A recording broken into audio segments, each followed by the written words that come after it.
that will bring down that wall. That was all. God just needed a corporation that will bring his backing. He just needed a corporation.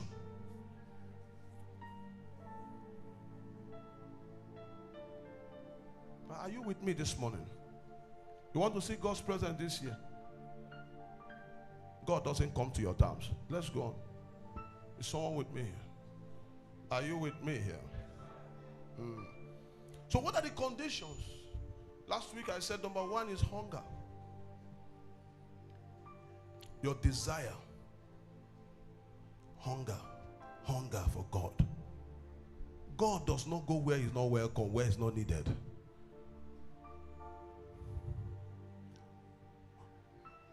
When you attend a meeting where people are hungry for God, there is a heavy presence of God in that cloud. If we stay here for 3 days and I'm teaching on this, a time will come, people, the hunger of people, like if we do a fasting now, we just say we are going to be on fast. Nobody's going anywhere. Cut off everything. Because one of the things that, because I said last week, there are about 4 or 5 types of appetite. The first appetite is the appetite for food. Legitimate. Appetite for sex. Legitimate. Appetite for money. Legitimate. Appetite for fame. In this present day, everybody can do anything to trend. But there is a hunger for God. And in many people's life, it is choked. The reason it is choked is because this whole appetite has clouded it. Their hunger for God, like David will say, as a deer panted for the water brook, so my soul longed for thee. Hear me. The moment you are not hungry for God again, it shows that you are sick spiritually. You need to be attended to. The moment they desire to wake up early hours of the morning and go to fellowship with him, don't tell me because you slept late. I can tell you, if you are spiritually sound, even if you sleep late, you will still wake up to pray. The moment that hunger is dead in you, the moment the desires you need, and it's very easy. If you want to bring every appetite under the government of God, you just need something. Number one, you just need to take away food. Yes. Fast and feed on the word. Anybody in this day and time when fasting has become old school. That is why we have so many carnal Christians. How can you not fast and you're able to keep the flesh under control? Look at the kind of thing. The whole air we breathe is polluted. Polluted. You open Facebook, dirty. Everything is dirty.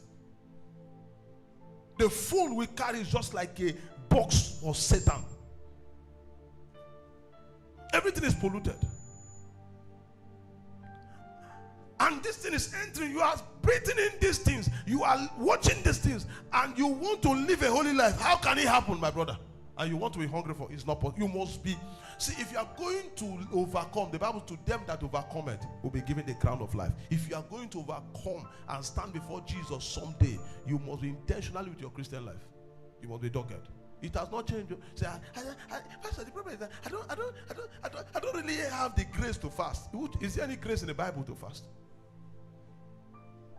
Are you with me here? One day when a fasting, and we will start that thing again this year. One day we used to have a program we have once in a month on a Saturday, and we just praise, worship, pray, and all of that till evening. Somebody told me, do you know this is the first time I've ever fasted till evening before? So I was surprised. And you can be and that is why sometimes when people talk, they have been in church. In fact, we have a lot of work as pastors. Because part of discipleship is to teach people to pray and fast. Some of these too much busy schedules, God will help us. There are seasons when you bring people and keep them at least for 24 hours in 1 month, once in a month, just to spend time, remove food in it, so that we can touch God again. Sometimes when somebody comes to see me and the person is talking, I'm talking to the person like I'm talking to a Christian. But when you finish talking to the person, you find out that this one doesn't even know A, B, and is listening to me every day. And I'll say, God, why am I wasting my time? How can you even, do you know you can be coming to church and just be hearing the thing like lecture? Your spirit is dead. It can't get what is there. Can't. There are certain things you can't touch. You are blind. Jesus was talking to them. He was talking to them in parable. They can't get it. They can't decode it. He said to them, it is not given to know the mysteries of the kingdom of heaven. He said, but to you, it is given. It is given. The mysteries of the kingdom of heaven. The word mystery is a knowledge that is given to only the initiated. There are things you can access in God. There are things you can't touch in God until your spirit comes alive again. Don't be claiming you are in church.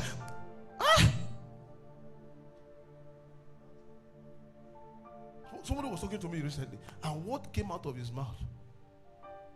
I've not eaten for days. I was on fast. I just told him, okay, we'll say later. Because I don't know where to start the counseling.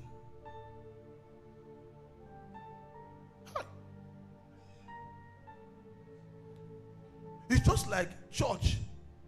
People are so much traded with all these wicked prophets that are native doctors. To a point, they don't even understand that the Bible is the Bible. Jesus plus nothing is enough. You don't need any other mixture. Yeah. So because sometimes people are expecting when you come to me, I should give you mixture. I should do aside. They even have more faith in those things. And these are people that are Christians. So, wait, I don't understand. And the reason is that many Christians don't live a Christian life. Do you know that somebody can go a whole month, he never opened his Bible to read. Somebody can go a whole month, only the day he has a bad dream, he wakes up and pray. There's no devotional life. There is no study life. Why do we say disciples of Jesus? It's because disciples, the life of Christ, listen to me, the life of God, the life of God is a higher life. Christian life is a higher life. The Lord of hosts, the King of glory, Yahweh Sabaoth, Yahweh Sabaoth, the Lord of hosts, the King of glory, Yahweh Sabaoth, Yahweh Sabaoth. When you are a Christian, you are tempted, but there is a restraining force in you that will not allow you to do it. There's a restraining force.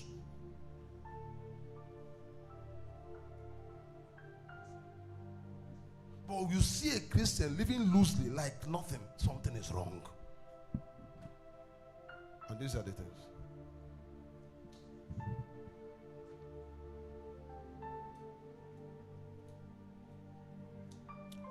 So how do you tame the sexual appetite? Tame the appetite for money, that you don't become so obsessed for money. Tame the appetite for fame, and also tame the appetite for food is to remove food. Tame it. There should be a culture of fasting. The Bible says when you pray, when you fast, when you give, these things are certain in the life of a Christian. Jesus was talking, he said, when you pray, it's a secret life of a Christian. When you fast, let nobody know. When you give, let nobody know. These are the things. It's a secret life of a Christian. Did you get what I said? These are the things that you cannot say you will not do without. That's what Jesus was saying. Not if you pray. He said, when you pray, when you fast, when you give, It's a when. It's a when matter. It's not a conditional thing as a Christian. Is someone with me here? Are you with me here? Now let me move to the next. Let me move. Because of my time. So the appetite for food, when it is tamed, it will bring every other appetite under control. If you remove food for a while, your sexual appetite will come under control. Pastor, I don't know. I can't control myself. Go on fast. Start gradually. You come to a point where you can tame it. It doesn't matter whether you're a pastor. If you don't do it, you will be misbehaving in the name of Jesus. Misbehave. Yes. Your appetite for money. The reason why you can't give is because you trust money so much. Yeah. Money is your God.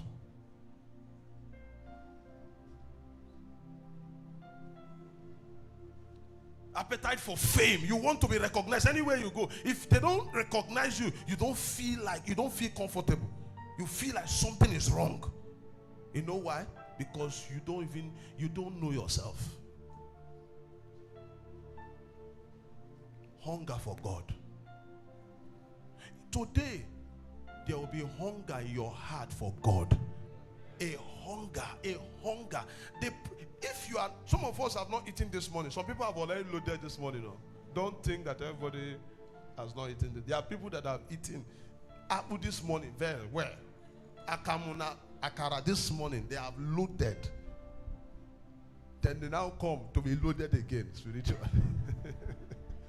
But if you have not eaten this morning, definitely somehow you'll be feeling hungry. Am I communicating? If you are not feeling hungry by 2, 3, it means that you need to report to UPTH. Something is wrong with you. Because when you are sick physically, the first thing that happens, the appetite goes off. Is it not true? When your hunger for God is not there. You used to wake up by 5 a.m. to pray. And now you don't. Please don't brag. Please don't move into the year without this thing. Life is spiritual. I said something during the leaders meeting last week. I said there are certain people in this world. What do I call that thing? They are just achikoro, ekwono. That's what they are. The reason is, it is those that rule in the spirit that controls what happens in the physical.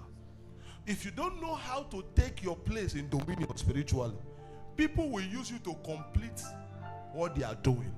On earth, I've said it, if you are not in the secret court, make sure you are in the secret place. Understand that this world is spiritual. I was somewhere recently, and as I wanted to go there, God said to me, that thing you want to go, tell them that I saw that there are a lot of occultic people there. So he told me that they are going to be killing themselves in 2025. Tell them not to do it. Tell everybody to put his shield, his sword in the shit.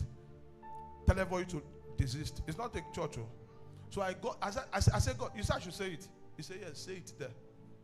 Tell them. And I got there.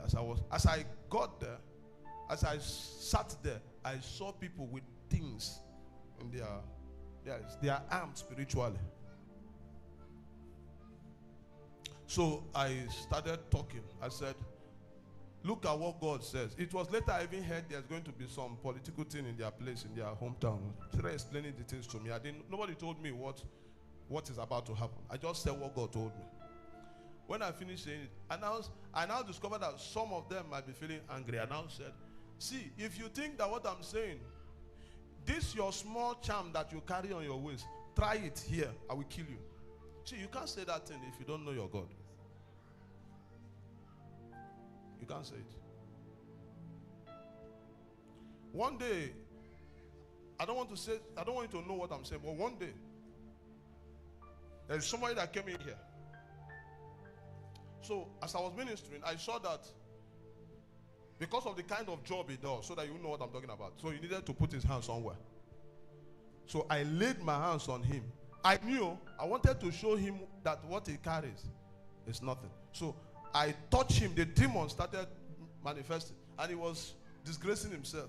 After I didn't even deliver him. There's no need. I just wanted to show him that that thing he carries is nothing. So after he disgraced himself, after service, he came to apologize. I said, if you are entering here next time, keep that your nonsense somewhere else. The life is, you can be a pastor preaching a fake. You do pastor one because you are empty.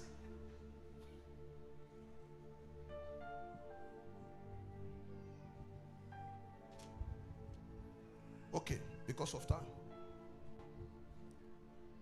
I want to touch a very important aspect of hosting the presence of God. Last week I said hunger. Let's leave it because I've touched it last week. I'm trying to just touch it because I see a lot of people are still coming back. The Christmas fever has not left you. I command it to leave you now.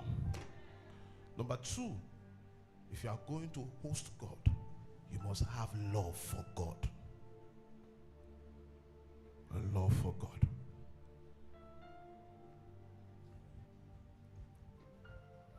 John chapter 14, verse 23 and 24.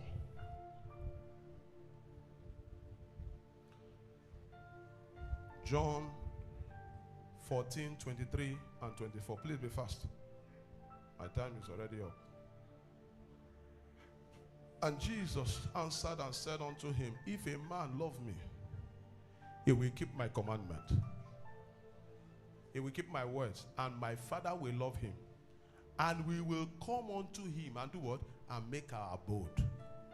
We'll come and stay with him. The next verse. He that loveth me not, keepeth not my saying. And the word which ye hear is not mine, but the Father which sent me. So the proof of love is obedience.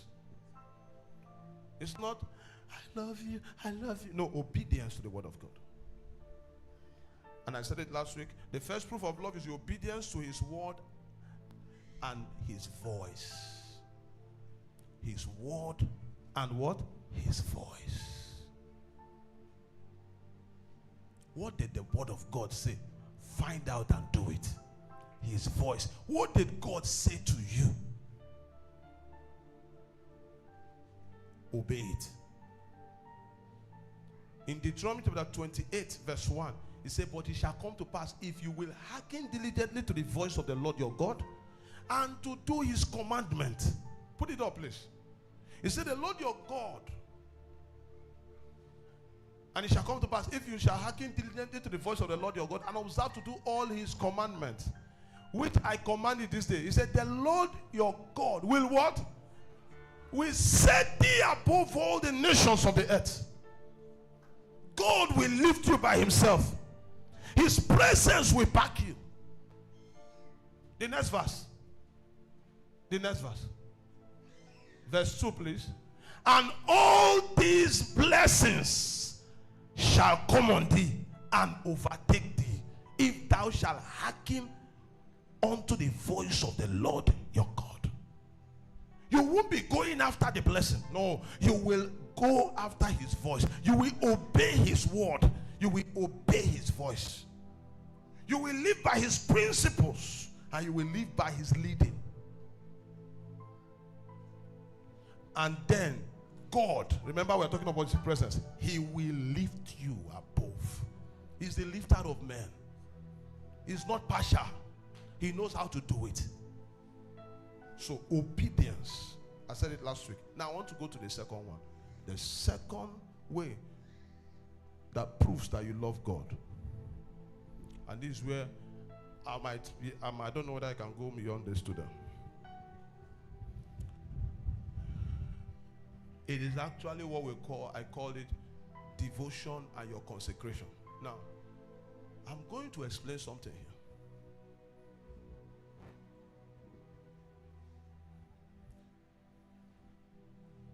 The strength of your life is the strength of your altar. Did you hear what I said?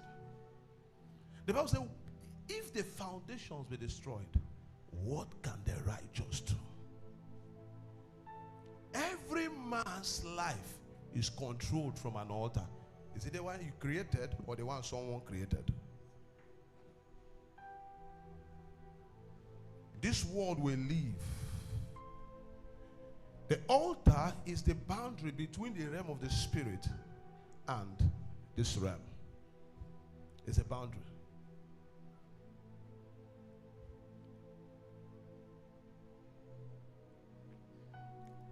It's the altar we enact covenants. It's in the altar we make inquiries. Altar is a secret of power, spiritual power. Altar is a secret of strength.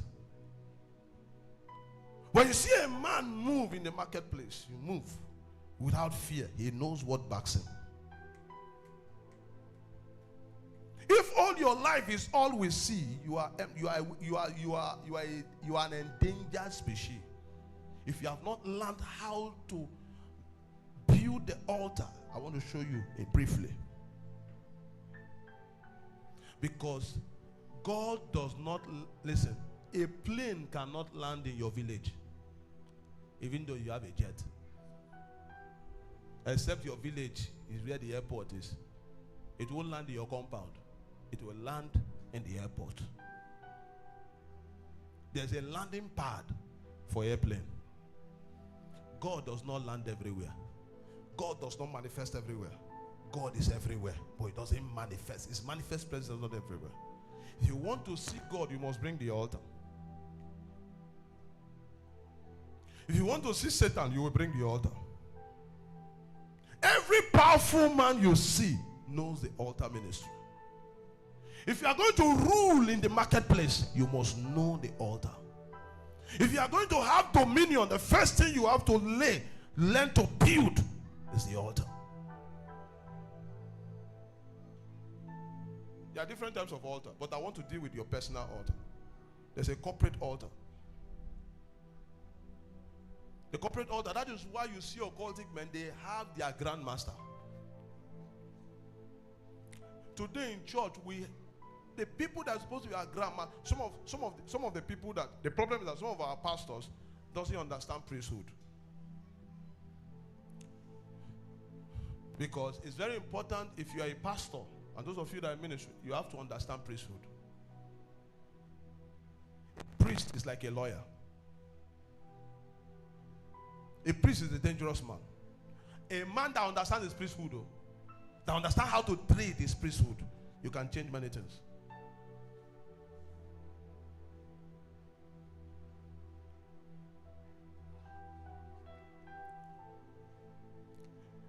I have a corporate altar. I have a priest. Am I communicating? Satan only copies what he already saw from his boss. It's just that many Christians does not understand the spiritual world, and that is the problem we have.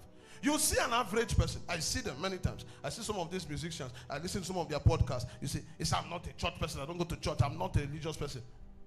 I'm just a spiritual man. He knows what he's saying. He knows what he's saying. And I'm a go-ka. I don't go to church. And you followed him and say, and I'm a go-ka. You don't know anything.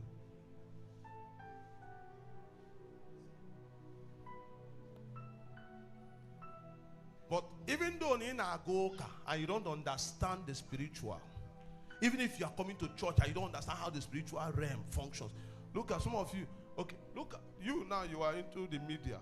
You think you will just blow without understanding altar. No, there's a spiritual backing.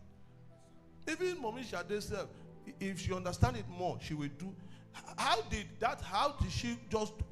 was she? What's that thing called? What's that thing you could do? How were you monetized? Was it not the altar ministry that pushed that thing on? But just imagine if she really understands it now. I want to show you something briefly, if I can. In 2025, you must know how to trade from the altar. No, some time ago, somebody, I don't want, let me just give, some things happen. Sometimes you bring a case. If somebody came to me, it's a very dangerous case. If you are not a priest, you can't handle such a case. If you don't understand how to trade the realm of the spirit, because the realm of the spirit controls this realm. If you're able to arrest it inside there, everything here will submit.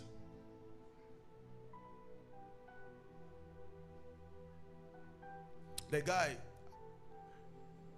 you won't know him, so people that have been here for long that will know what I'm talking about. So don't think you won't know what I'm talking about. He impregnated somebody. Broke guy, very broke. He's broke, but he used to have erection. He's broke. And he impregnated a girl. And the girl's parents are well-to-do. And they were angry, mad. And the girl wanted to give birth and died.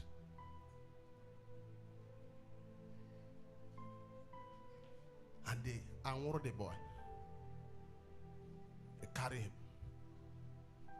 Threw him inside that police station inside town. I don't know what they call that place. SBS, I was. CBS. They threw him there. And after they dealt with him and they now took the case to court, they want to send him to prison. He didn't even have money to get a lawyer. It was from there somebody invited him to church, and I was preaching like this, and the guy was crying. And I thought that my message was powerful. I didn't know the guy was crying for his life. It was not my message that was making him cry. It is on agenda. He's finished. He was just crying. And after the message, he came to me. I thought he wants to tell me how the message has changed his life. And he was telling me all these stories. And I asked him a question. Are you a Christian? He said, yes. How won't you be born again when you have? He said, I gave my life inside cell. How won't you give? Don't allow trouble to make you surrender to Jesus. I looked at him. He has come to a lawyer. He has come to a priest. A good lawyer will win a bad case. A bad lawyer will lose a good case.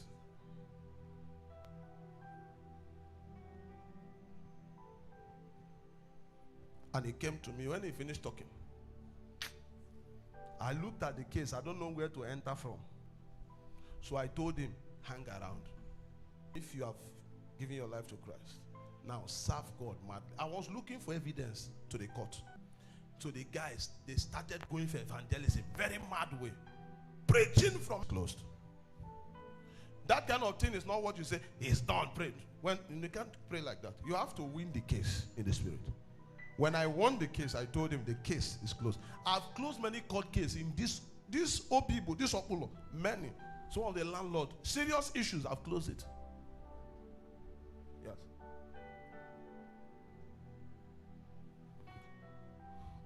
So, okay, he didn't even believe what I said.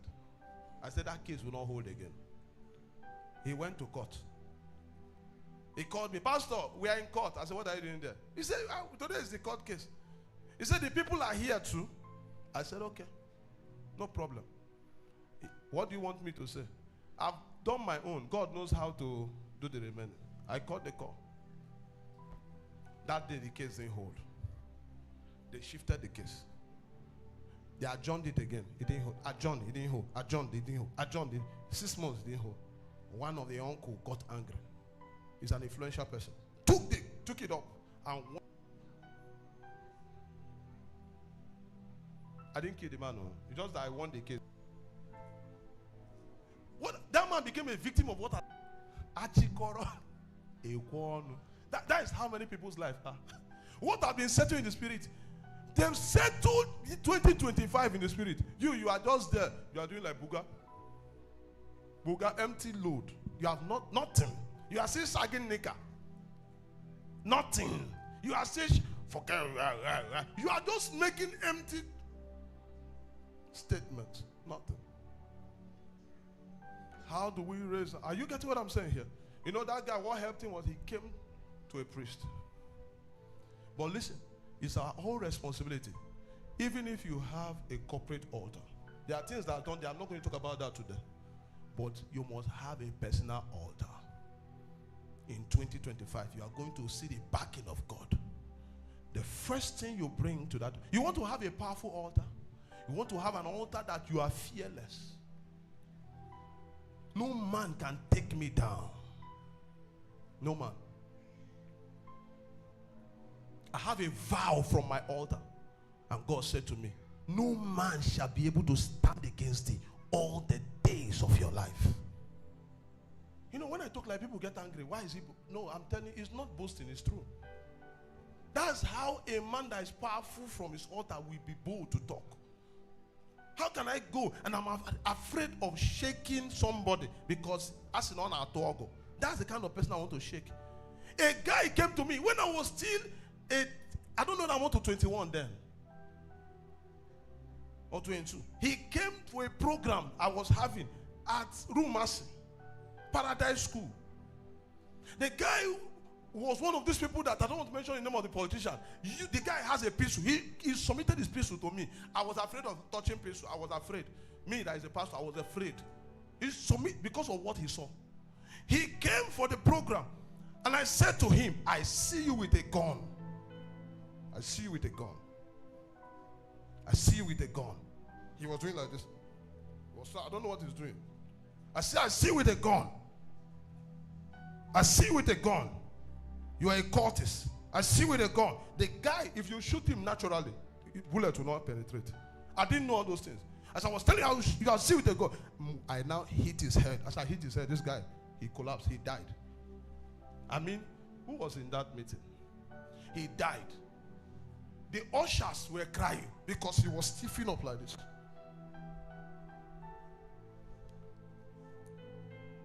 Even me, my heart entered my belly. I was not expecting that kind of thing.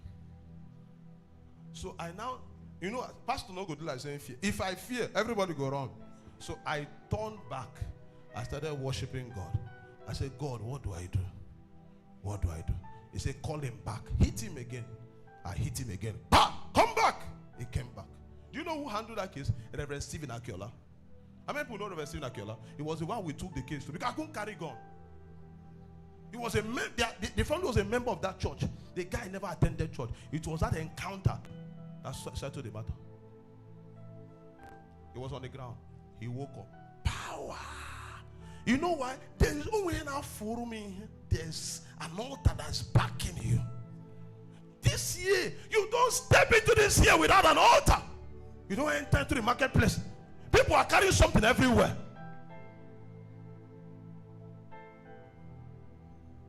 And you are wondering why things are not working. You are wondering why your finance is not working. You are wondering why your business. What's that place? What's that place? What's this? Yeah, what's that place where Sobechuku is doing business? Stay Village. You are wondering why your business is not everybody because you are among the millionaires there have collected everything. You are just there. You know, nothing. How do you raise a powerful altar? First of all, number one, you will bring incense. Incense, yes, not incense. So, for somebody with, it's not that incense that you go and buy. That's not the incense I'm talking about. In the spirit realm, incense represents prayer and worship. You must have a time in the day where you come to release incense to him. A time in the day when you come to say to him, I have come. I have come. I have come. Have it in your house, in my house. I have a room for that. Just for prayer and study. A room. You know, there's a point, there's a way you meet God in a place. The day when you are weak, you will go there and lie down. You will still encounter him there. Because his presence has been soaked there. Even occultic men, there's a level, they have a room where the sacred room. I have a room, my own, just that somebody can enter. But it's a sacred room where I go to meet God. You might not be able to afford your room because I have a lot of rooms in my house. But you can have a place. It helps you even physically, psychologically. I go there to meet my maker. And I raise worship. I have different equipment I use for that. If I want to enter into the realms, I just put music. I start worshiping and just stay there to begin to bring the presence. And I see God there. I see him. He visits every day when you go. When you start making a point of contact that I wake up by 4 a.m. every day. Stop listening about occultic man. They have appointment with Satan. They don't miss it. They 12 midnight they've entered into that room. 1 a.m. they've entered there. But you think God is your mate. That's why you can't find him strong in your life. There's no regimented system. There's no seriousness and diligence and devotion to anything that concerns God in your life. This year is ending. Am I communicating here? I say it's ending this year.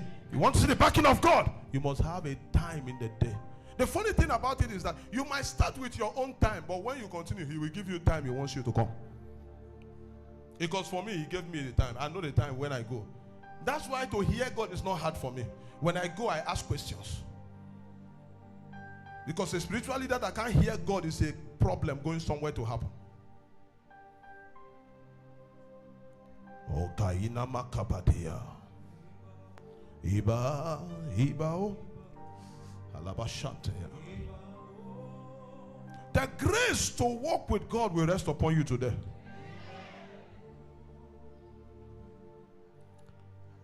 Every day have a time, possibly a place. Does it mean when you travel? When you travel, you still maintain that time because God is still there with you. Am I communicating here? Yeah. It's not religion. God can. The reason why I say have a place, it affects you psychologically. You won't stay on that bed and be saying, oh God, shama, shama. You will sleep. Wake up. Live there. Go to that spot. It could even be a toilet. Yeah. It could be somewhere that is convenient for you, where you won't have disturbance. And the best time is early hours of the morning, when everywhere is calm. A man that can be awake early hours before 6 o'clock to release words into the cosmos will rule the day. Listen to, do you know what we do? We release the day in the night, and we go in the day to go and collect what we released. It's in the night we rule the day. We don't rule it. No. Men that are awake in the night rule the day. It is those people that wake up by 6 o'clock. We use them to complete the cycle for the day. Are you hearing what I'm saying? Why do you think? This year, be spiritual and stop being religious. Do you know that the same way you see this ground, that when you plant a seed, it will germinate because there are nutrients in the soil. There are nutrients in the cosmos. When you release words, it carries it. That's why the Muslims, is by 5 they wake up and start enchanting into the atmosphere, and somebody is sleeping. They are enchanting and releasing things in the air, and you are sleeping. No, we wake up and we start declaring how we want the year to go. We start declaring how we want the day to go. We bring the day under control in the night, and we step into the day to go and harvest what we created. We are creators. Our prayer is not just, oh Lord, after we worship God, we create. I'll talk about prayer this year. You want to be a powerful person? The second thing you bring to the altar is your life. See, the altar too will sanctify you. Is that place he will change you, that altar. He said, present your body a living sacrifice. It's called burnt offering. This is the greatest sacrifice, your life. I'm devoted to you, Jesus. This life belongs to you. I lay it on the altar. That's why there are days we don't eat. You see, you must have a day you don't give food to this body. Yeah, at least even till evening. And feed the spirit. The reason is that you want this body to be submitted to the government of God. You can't bring your body under the government of God if you don't put it to fasting. Paul said, I beat my body. I buffet it. A powerful man we honor. If you're a spiritual man, there are things he doesn't touch. There are things he doesn't do. I have a friend, Pastor Anike, you know him, who was somewhere one day in Enugu, and there was this banker that was eyeing him all that. He was like, he told me, he said, my brother, you know what he was saying? If I climb the mountain to go and carry this thing, the thing that makes us, we got it from the mountain, and I will come and pour it on the lap of a woman. No. No.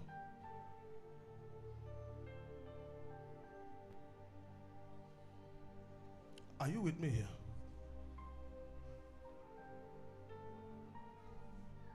The life is laid on the altar. That life becomes, this body belongs to Jesus. It's for his service alone. See, what a life that has been laid on the altar. I want to ask you, which place do you want to take that one to? Do you know there are sacred cows, sacred goats in the village? If you touch it, you are in trouble. When you present your body a living sacrifice, you become, it is the gods of the land that guard such animals. When your life is submitted to him, is the one that is now in charge. At that point, you have submitted your will to his will. You have submitted your way to his ways. You have submitted to him. You have laid your life on the altar. This is where spiritual strength comes from. Spiritual power comes from. It is through the greatness of your power your enemies will submit to you. I mean, you need spiritual power in your business. You need spiritual power in your place of work. Was you know here? I was ministering last week Sunday, and I was talking to a woman about where she's working. That there is powers, there are occultic powers that wants to snatch her out. People are going about with things. I was in my room long time ago, and some occultic pastor entered my room. Appeared.